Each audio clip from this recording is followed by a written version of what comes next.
بسم اللہ الرحمن الرحیم۔ السلام علیکم ناظرین، میں ریاض خان آپ کی خدمت میں حاضر ہوں۔ ناظرین، پاکستان میں رجیم چینج آپریشن کے اثرات کھل کر سامنے آنے لگے۔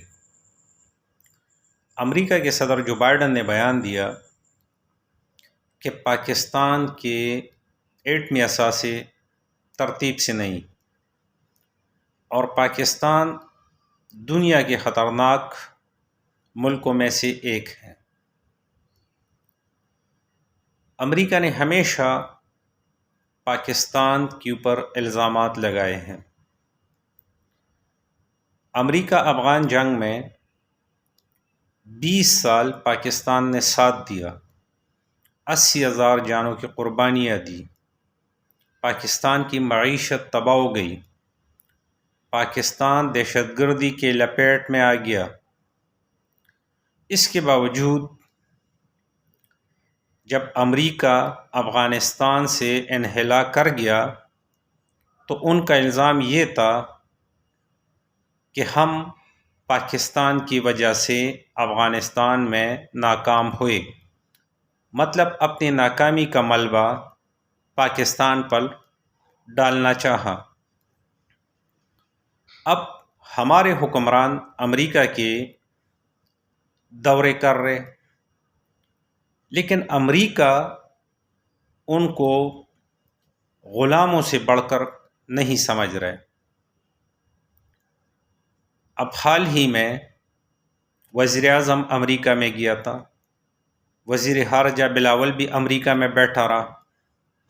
یہ وہاں پر صرف سلپیاں بنوا رہے ہیں، ان کے ساتھ یہ بات نہیں کر سکتے، کیونکہ بات وہ لوگ کرتے ہیں جو حقیقی معنوں میں لیڈر ہوتے ہیں، عوام کے لیڈر ہوتے ہیں، عوام کے نمائندے۔ لیکن جب آپ کے حکمران بزدل اور ڈرپوک ہو تو وہ امریکہ جیسے ملک یا کوئی بھی دنیا کا ملک ہوگا، ان کے سامنے اس نے جھکنا ہے، کیونکہ ہمارے حکمرانوں کا کہنا ہے کہ بیگر کانٹ بی چوزر۔ جب ہمارے حکمران میڈیا میں یہ بیان دے رہے ہیں کہ ہم بیکاری ہے، ہماری کوئی چوائس نہیں ہے، مطلب جو ہمیں کہا جائے گا وہ ہم کرتے رہیں گے۔ اب فارمیلٹی کے لیے وزیر اعظم شہباز شریف نے ایک ٹویٹ کیا جس میں کوئی نام مینشن نہیں، لیکن عمران خان حکومت میں نہ ہونے کے باوجود اس نے امریکہ کو کھل کر جواب دیے اور جو بائیڈن کو مخاطب کر کے بتایا کہ آپ کیسے کہہ سکتے ہیں کہ ہمارے ایٹمی اثاثے ترتیب سے نہیں ہے یا محفوظ نہیں ہے، ہماری ایٹمی اثاثے محفوظ ہاتھوں میں ہے۔ تو لیڈر ایسا ہوتا ہے۔ جب سے یہ امپورٹڈ حکومت ہم پر مسلط ہیں، چائنا کے ساتھ بھی ہمارے تعلقات اس طرح کے نہیں رہے جس طرح کے ہونے چاہیے تھے۔ پڑوسی ممالک ہمیں امداد دینے سے انکاری ہے۔ ہم ایٹمی پاور ہونے کے باوجود پڑوسی ممالک ہمارے ملک میں سرمایہ کاری کرنے کو تیار نہیں۔ ہم اس قسم کے حالات سے گزر رہے ہیں کہ کبھی تاریخ میں بھی ایسا نہیں ہوا۔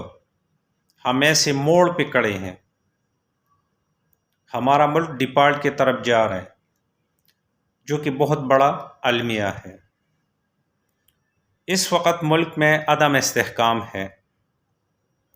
جس کے پاس اکثریت ہے وہ حکومت سے باہر ہے، جس کے پاس اکثریت نہیں ہے اس کو زبردستی عوام پر مسلط کیا گیا ہے۔ یہ وہی تاریخ دہرائی جا رہی ہے۔ جب سن 1971 میں مجیب الرحمن کو غدار قرار دیا گیا جس کے پاس اکثریت تھی، اور ذوالفقار علی بھٹو کو جس کے پاس اکثریت نہیں تھی، اس کو اقتدار دیا گیا اور اس نے نعرہ لگایا کہ ادھر ہم ادھر تم، جس میں ہم سے آدھا پاکستان چلا گیا۔ اب اس وقت بھی وہی صورتحال چل رہی ہے۔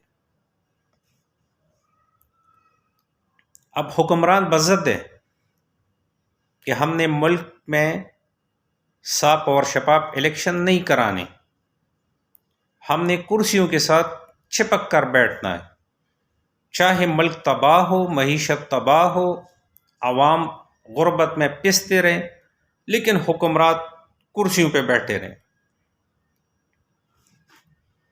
اب ایسے حالات میں ملک میں استحکام کیسے آئے گا؟ حالانکہ اس وقت پاکستان میں الارمنگ سچویشن ہے، بیرونی قوتیں اس کوشش میں ہیں کہ پاکستان کے اندر مزید حالات خراب کیے جائے۔ اب اس وقت انتہائی ضروری ہے کہ ملک کے اندر استحکام ہو اور بیرونی قوتوں کی سازشیں ناکام کریں۔ کل ملک بھر میں ضمنی الیکشن ہے، اس ضمنی الیکشن سے رجیم چینج آپریشن پہ گہرے اثرات پڑیں گے۔ میں تمام پاکستانیوں سے گزارش کرتا ہوں کہ کل آپ نکلے، اپنے ووٹ کا حق استعمال کریں اور اس رجیم چینج آپریشن کو ریورس کرنا بہت ضروری ہے، اور یہ ووٹ کی طاقت سے ہوگا۔ جب آپ ووٹ کاسٹ کریں گے، آپ حق کے ساتھ دیں گے، تو یہ رجیم چینج آپریشن ریورس ہو سکے گا، ملک مزید تباہی سے بچ جائے گا۔ یہ ہمارا قومی فریضہ ہے کہ ہم اپنا ووٹ کاسٹ کریں۔ تو میں ایک دفعہ پھر گزارش کرتا ہوں، جن حلقوں میں کل ضمنی انتخابات ہے وہاں پر آپ ضرور نکلیں، اپنا ووٹ کاسٹ کریں۔ یہ ہمارے ملک کی بہتری کے لیے ہے، اس میں حق اور باطل کا مقابلہ ہے، اور انشاءاللہ جیت حق کی ہوگی۔ اللہ تعالیٰ آپ کا، ہم سب کا حامی اور ناصر ہو۔ اب تک کے لیے اتنا، اللہ حافظ۔